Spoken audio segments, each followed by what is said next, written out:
Sir नमस्कार। Sir नमस्कार। क्या नाम है आपका? सर मेरा नाम ललित चौहान है। ललित जी कहाँ से आए हैं आप? सर मैं डिस्ट्रिक्ट मंडी हिमाचल प्रदेश से हूँ। सर क्या करते हैं आप? सर मैं ग्रेजुएट हूँ और आजकल मैं कॉम्पिटिटिव एग्ज़ाम की प्रिपरेशन कर रहा हूँ। सर संत रामपाल जी महाराज जी की शरण में आने से पहले आप क्या भक्ति साधना करते थे? सर सतगुरु रामपाल जी महाराज जी की शरण में आने से पहले मैं जो है जैसे अपने हिमाचल में नॉर्मल देवी देवताओं की पूजा होती है तो उनकी पूजा करना और इसमें प्राथमिकता देता था। जैसे विष्णु जी, दुर्गा जी हो गए, शिव जी और हनुमान जी हो गए, तो इनकी भक्ति साधना हम करते थे। और नॉर्मल जो भी अपने लोकल देवी देवता थे उनकी भक्ति साधना करना, बलि प्रथा हमारे काफ़ी मशहूर है, तो मतलब वो चीज़ भी करते थे।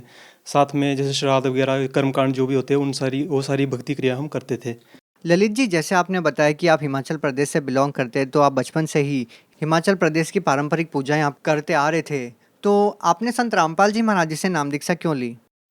देखिए सर, भक्ति साधना तो कर रहे थे, लेकिन जैसे पहले मैं जैसे सुधांशु महाराज से उनके प्रवचन सुनता था, तो उनसे मेरे को इंस्पायरेशन ये मिली कि जैसे ब्रह्मा विष्णु शिव जी की भक्ति करनी चाहिए, यही सुप्रीम है। तो जैसे उनकी भक्ति करते करते फिर उसके बाद मैं जैसे गुरमीत रहीम जी के मतलब उनके सत्संग सुनना स्टार्ट किया, तो उससे पता चला कि परमात्मा एक है। उसका केवल ओम मंत्र है और जो है वो एक केवल डिवाइन लाइट है, मतलब फॉर्म में नहीं, आकार में नहीं है। तो उनके प्रवचन मैंने लगभग 4-5 महीने सुने, समझे। तो फिर उससे मन में क्या हुआ कि मतलब एक प्रेरणा जागृत हुई कि गुरु बनाना आवश्यक है। ठीक है, क्योंकि गुरु बिना वैसे भी कोई गति नहीं है, वैसे बोला जाता है। तो वही चीज़ फिर मैंने फॉलो करना स्टार्ट की। तो जैसे मतलब मेरा प्लान था जाने का, मतलब गुरमीत राम रहीम जी से दीक्षा लेने का। तो बीच में क्या हुआ कि मेरे एक चाचा जी है, कश्मीर सिंह नाम है उनका, तो उन्होंने संत रामपाल जी से नाम दीक्षा ले रखी थी। तो उन्होंने एक बार क्या हुआ, मतलब जैसे मेरे को सत्संग दिए संत रामपाल जी महाराज के सुनने को कि एक बार इनको सुनिए, तो फिर उसके बाद आप निर्णय करना कि आपने किससे नाम दीक्षा लेनी है। तो उसके बाद मैं संत रामपाल जी महाराज जी के सत्संग सुनना स्टार्ट किए।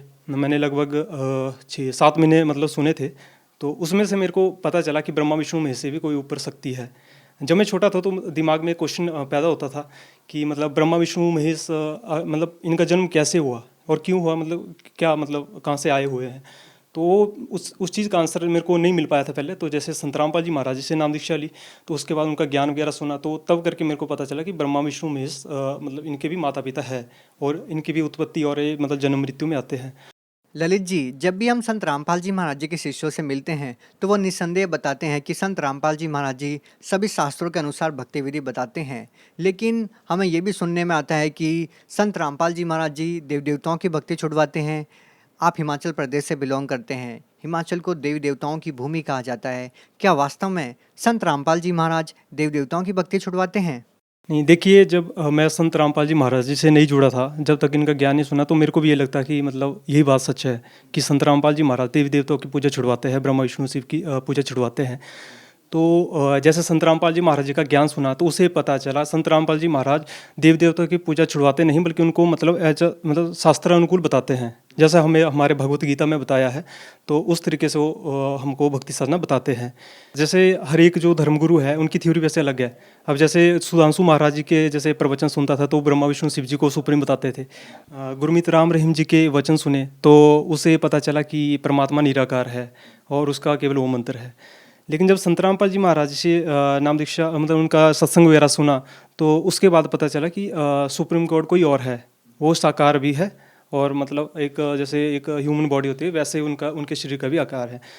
तो जैसे सत्संग सुना तो उनसे पता चला, जैसे संत रामपाल जी ने अपने जैसे पुराण है, अपने वेद है, गीता है, कुरान शरीफ है, बाइबल है, गुरु ग्रंथ साहिब है, उन सब से प्रमाणित करके बताया कि परमात्मा साकार है और उसका नाम कबीर देव है। वो वही मतलब सुप्रीम गॉड है जिन्होंने सारी सृष्टि की रचना की। और सर जैसे बाकी धर्मगुरुओं की एक बात मैंने नोटिस की, वो मतलब शास्त्रों के अनुकूल जो है ज्ञान नहीं दे पा रहे हैं, ना ही उनके पास है कोई ज्ञान। शास्त्रों से वो प्रमाणित करके बताते नहीं कुछ भी, जो भी उन्हें सुनी सुनाई बातें हैं वो बताते रहते हैं जनता को।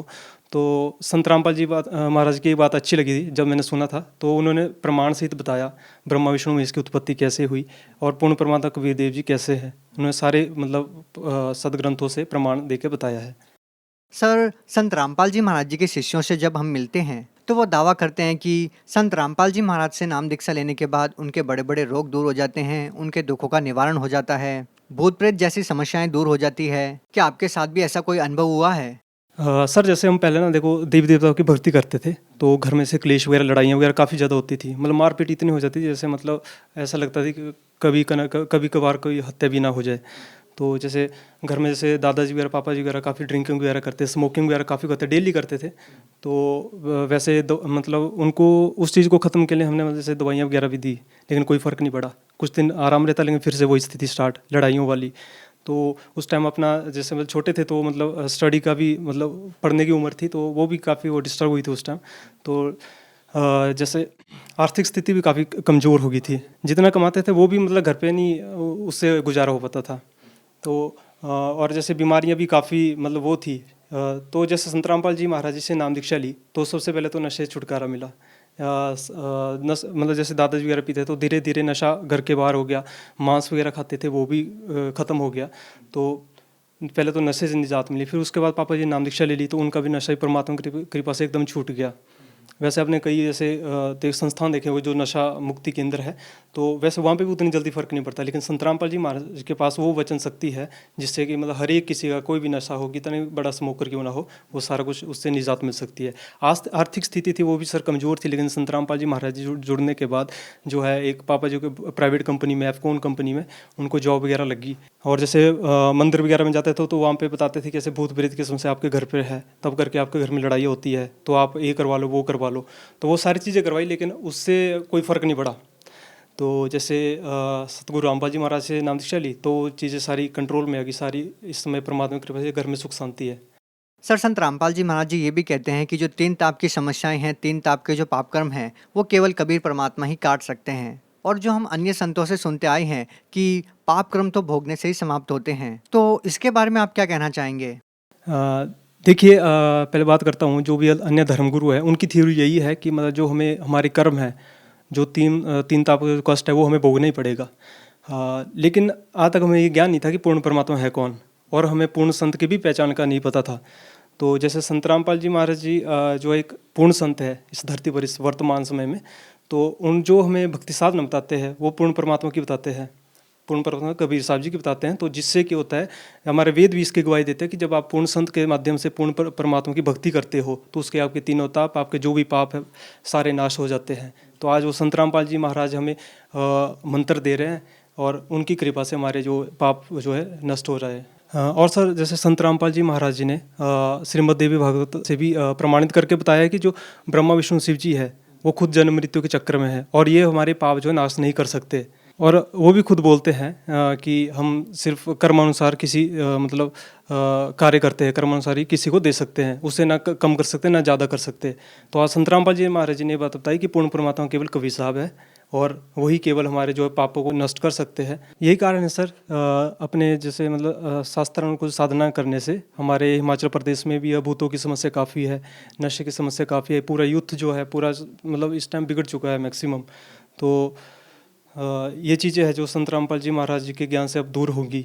सर, संत रामपाल जी महाराज जी से आपने नाम दीक्षा ली है, तो हम आपसे ये जानना चाहेंगे एज़ ए यूथ आप अपने जीवन में क्या बदलाव पाते हैं? सर देखो, आज मैं अगर संत रामपाल जी महाराज जी की शरण में ना होता तो जैसे आज की जो मतलब जनरेशन है, आज का यूथ जो है काफ़ी ज़्यादा नशे में है, ठीक है, काफ़ी ज़्यादा बुराइयाँ करते हैं। तो आज संत रामपाल जी महाराज जी की कृपा से वो चीज़ सारी दूर हो गई, ठीक है, नशे से दूर रहा। नशे को मतलब आज संत रामपाल जी बताते हैं कि नशे को हाथ तक नहीं लगाना है, किसको देना तक नहीं, क्योंकि इसमें पाप ज़्यादा काफ़ी ज़्यादा है पाप। तो वो चीज़ आज संत रामपाल जी महाराज जी ने बताई है। और जैसे दूसरी बात, जैसे आज हम फिल्में वगैरह देखते तो हम अपना टाइम वेस्ट कर रहे हैं। एक जो है यूथ की जो मेंटलिटी क्या है, मतलब एकदम मतलब वल्गैरिटी जो है एक मतलब जो फिल्में है वो फैला रही है समाज में। तो वो चीज़ आज संत रामपाल जी महाराज जी दूर कर रहे हैं। एक सच्चे जो अगर समाज सुधारक की बात करें तो एक संत रामपाल जी महाराज जी है, एक पूर्ण संत भी संत रामपाल जी महाराज जी है। हाँ, और सर जैसे आप देखेंगे जो पहले की 20 साल पहले की जो फिल्में होती थी तो उसमें मतलब देखने को कुछ अलग मिलता था, एक आपसी प्रेम, मतलब एक समाज को एक अच्छी दिशा मिलती थी। लेकिन अब की जो फिल्म है आप देखेंगे तो उसमें लड़ाइयाँ वगैरह, यूथ क्या सीखे वही चीज़ सीखेगा, ठीक है, स्मोकिंग वगैरह या फिर मतलब ईव टीजिंग वाली जो मतलब समस्या है वो मतलब यूथ में ज़्यादा फैली हुई है। तो आज संत रामपाल जी महाराज जी की कृपा से मैं इस चीज़ को मतलब उनका भी शुक्रिया करता हूँ, परमात्मा का शुक्रिया करता हूँ कि इन चीज़ों से दूर किया, क्योंकि ये आज के यूथ में काफ़ी ज़्यादा फैल चुकी है। तो ये यूथ से भी यही रिक्वेस्ट होगी कि आप संत रामपाल जी महाराज जी के ज्ञान को आधार बना के एक बार उनका सत्संग अवश्य सुनिए। सर, आप भगत समाज को क्या संदेश देना चाहते हैं? भक्त समाज से ये प्रार्थना है, जो आज की जनरेशन जैसे गवर्नमेंट टेस्ट वगैरह की काफ़ी जो है मतलब यूथ जो तैयारी कर रहा है, तो उनसे ये रिक्वेस्ट है कि देखो 2 टाइम की रोटी का सवाल है, ठीक है? तो जैसे हम भगवान की भक्ति को भी अगर साथ लेकर हम चलते हैं, तो इससे वो समस्या भी दूर हो जाएगी। हमको जो है मतलब अगर हम जॉब की समस्या वही परमात्मा पूरी करेंगे, ठीक है? संत रामपाल जी महाराज के द्वारा दी गई सतभक्ति से हमारे को लाभ भी प्राप्त होगा, तो जो भी हमारी समस्या, आर्थिक समस्या, सारी समस्या दूर होगी। तो यही रिक्वेस्ट करूंगा पूरे यूथ से कि एक बार संत रामपाल जी महाराज जी के सत्संग को अवश्य सुने, उनके सत्संग को अपने जीवन में ढालकर जो उनके द्वारा दी गई सतभक्ति है उसको अवश्य करें और संत रामपाल जी महाराज से जल्द जुड़ें। सर, अगर कोई व्यक्ति आपकी तरह संत रामपाल जी महाराज से नाम दीक्षा लेना चाहता है, तो उनसे वो नाम दीक्षा कैसे प्राप्त कर सकता है? सर, संत रामपाल जी महाराज जी से नाम दीक्षा लेने के लिए अब पूरे भारत में ही नहीं, मतलब जो बाहर की अदर कंट्रीज़ में है वहाँ पे भी है जो है नाम दीक्षा, जो नामदान केंद्र है उसकी सुविधा उपलब्ध करवाई गई है। अब तक पूरे विश्व में लगभग 500 साढ़े 500 प्लस जो है नाम दीक्षा केंद्र खुल चुके हैं, ठीक। तो आप वहाँ पे नाम दीक्षा ले सकते हो और उनकी जानकारी आपको जैसे चैनल पे जो पट्टी चलती है उसके ऊपर जो है आश्रम के जो नंबर होते हैं उनके ऊपर कांटेक्ट करके आप अपने नज़दीक जो नाम दीक्षा केंद्र होगा उसका पता करके आप नाम दीक्षा ले सकते हैं। जी, धन्यवाद। ठीक है, सत्सवी।